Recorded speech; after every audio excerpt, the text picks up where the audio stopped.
Bom dia. Hoje nós vamos conversar sobre matrizes e como representar e processar matrizes usando a linguagem Python.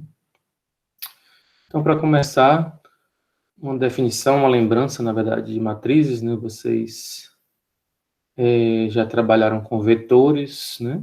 Então, quando a gente fala de vetores, a gente fala de estruturas que guardam valores de um mesmo tipo e que são acessados através de um índice de referência.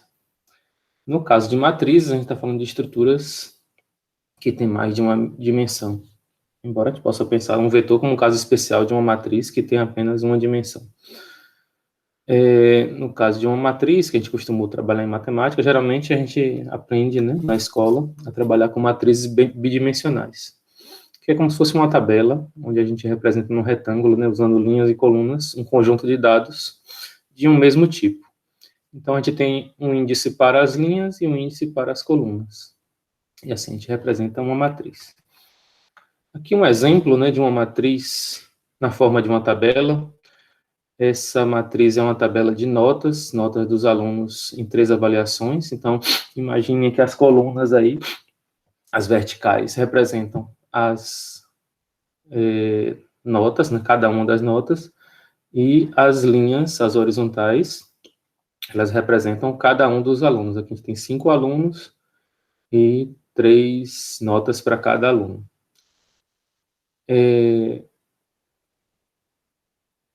Repare que a diferença aqui, eu estou levando a uma representação de matrizes usando índices na linguagem Python. Né? Quando a gente trabalha em matemática, a nossa convenção é usar matrizes começando do índice 1, tanto na linha como na coluna.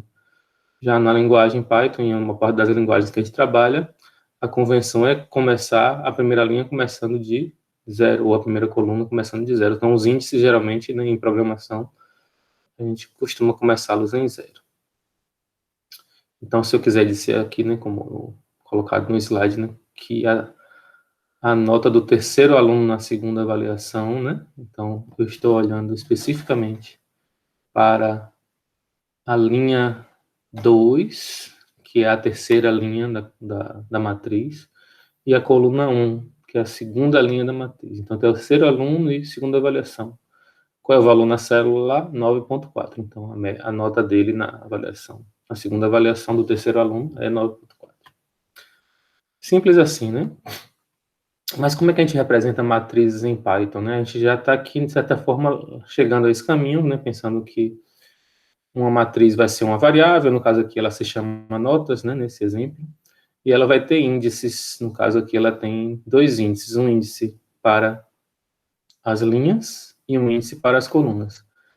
E essa é a convenção que a gente usa em matemática, também é a convenção que a gente vai usar em programação, né? A gente primeiro fala do índice da linha e depois a gente fala do índice da coluna. Agora, a maneira de fazer isso em Python pode variar, né? A gente tem 2 maneiras básicas de representar matrizes, pode ter mais, né? Mas as 2 que a gente vai ver aqui nessa disciplina são matrizes como listas de listas, depois a gente vai ver matrizes como dicionários. Mas vamos começar com listas de listas, que talvez seja a maneira mais simples de ver matrizes e mais parecida com o que a gente utiliza em outras linguagens que utilizam arrays para representar matrizes. Bom, aqui é um exemplo, né, de uma lista de listas, né? Eu tenho uma lista maior que contém 2 listas, né? E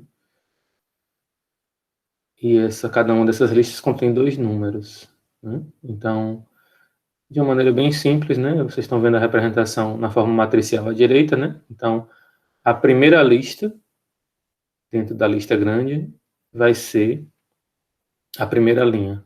A segunda lista vai ser a segunda linha. Então, assim, de maneira bem simples, a gente usa listas de listas para matrizes. Repare que a gente precisa das vírgulas para separar os itens em cada linha, mas a gente também precisa das vírgulas para separar as listas em cada... desculpe, né? A gente precisa das vírgulas para separar os itens em cada coluna e a gente precisa das vírgulas também para separar as listas de cada linha, né? Em Python, é bem simples de fazer, é parecido com isso que você está vendo acima, né? Então, a gente vai ter uma variável e vai atribuir a ela essa coisa dessa lista de listas. E se a gente fizer esse print, vai ser mostrado essa representação que a gente viu, né, como lista de listas. Simples assim, né? Isso, então, é uma maneira de criar matrizes, né? A gente pode também criar uma matriz vazia. Mas aí como é que a gente vai fazer isso, né? Vamos ver um exemplo, né? Para a gente criar uma matriz toda de zeros. Então, a gente vai partir de uma matriz, de uma lista vazia, e depois a gente vai criando as listas intermediárias que são necessárias. Como é que a gente faz isso? A gente vai ver que basta usar um loop aninhado, certo? A gente vai fazer dois loops, um externo e um interno.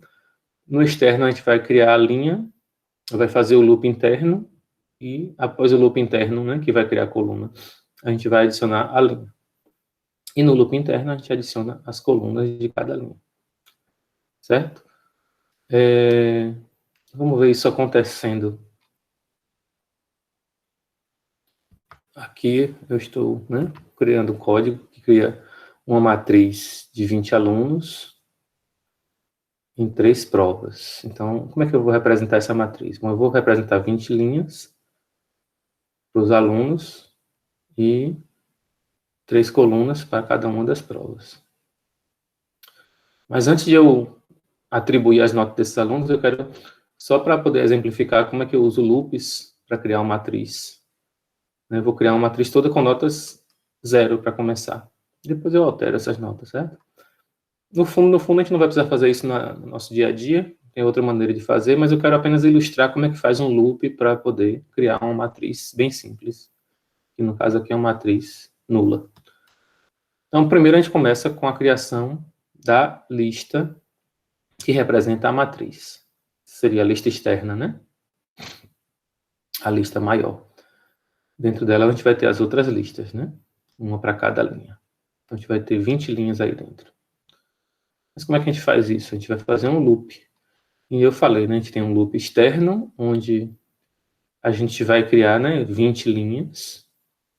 Dentro desse loop externo, né, a gente vai primeiro criar a linha, né, a lista que contém a linha. Depois a gente vai adicionar os elementos 0 a essa linha. E no final, a gente precisa colocar essa linha dentro da nossa lista de listas. A linha é uma lista, né? Então, você tem que colocar a nossa lista dentro da lista de listas. Então, como é que a gente faz isso? Bom, vamos ver esses 3 passos, né? Primeiro, como é que a gente faz para criar a linha? Bom, é fácil, né? Criar uma linha é criar uma lista. Então, vou chamar de linha, atribuir a uma lista vazia. Depois a gente vai adicionar os elementos dessa linha. Quantos elementos a gente precisa adicionar nessa lista? Linha. A gente precisa adicionar, depende de quantas notas a gente tem aqui. São 3 notas para cada aluno, então tem que fazer 3 linhas. Então, vou fazer um loop. Agora, repare, né? Eu fiz um loop na variável i para a linha, na variável interna aqui, né?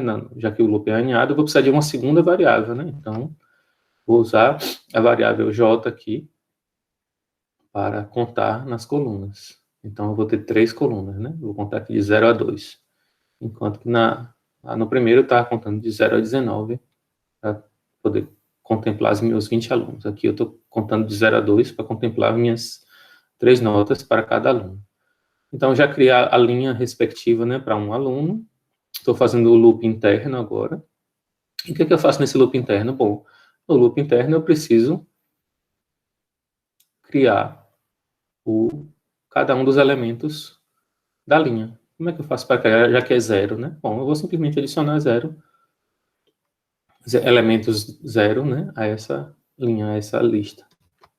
Faz o append 0, que ele vai colocar no final, então, né, da linha, né, da lista. Ele vai colocar o valor 0. Então, ele vai fazer isso 3 vezes, né? A gente vai ter 3 zeros nessa linha. Essa linha, terminado esse loop, então, vai ser uma matriz, né, um vetor, colchete 0,0,0, certo?